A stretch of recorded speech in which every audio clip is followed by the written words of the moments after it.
Donc, contract chain, il y a presque tout dans le titre. Contract comme contrat, chain comme blockchain.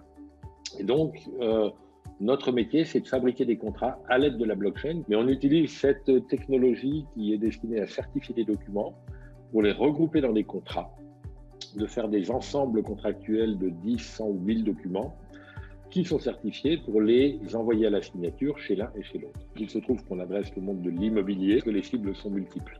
Le contrat, ça paraît tout bête comme ça, mais chez mes clients, il y a des grandes sociétés.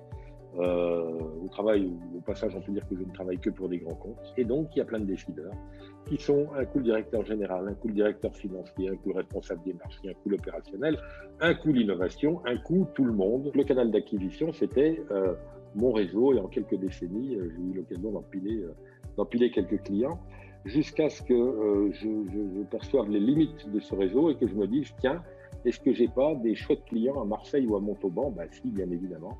Et donc, c'est sans doute cette question-là qui a fait qu'on s'est rapproché. Les limites, à un moment donné, tu as un réseau, il y a 1000, il y a 2000 personnes, mais si c'est 2000, c'est pas 3000, voilà, tout simplement.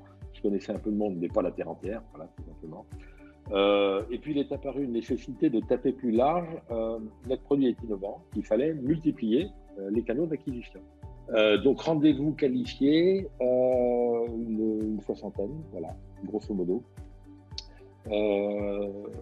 Ça veut dire de l'ordre de un ou deux par semaine. Un bon tiers de rendez-vous qualifiés qui se sont transformés en des commandes. Une petite moitié peut-être de ces rendez-vous dont ce sont des clients actifs et dont je peux penser que dans les mois qui viennent, j'arriverai à conclure avec eux.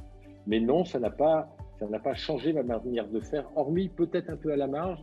Comme je le disais tout à l'heure, les questions qu'on s'est posées, tu vends quoi, à qui, pourquoi, comment, dans quel contexte, hein, qui permet de mieux cadrer le produit et donc l'acte de vente. Évidemment, j'aurais fait moins d'efforts et consommé moins de temps si on n'avait pas bossé ensemble, mais c'était du temps efficace, du temps utile. Et donc, quand on veut avancer, il ne faut pas concocter son temps, il faut juste bosser et avancer. Mais encore une fois, ça peut être chronophage. Hein. Je vous disais, notre point mensuel, il durait en moyenne combien? 1 minute.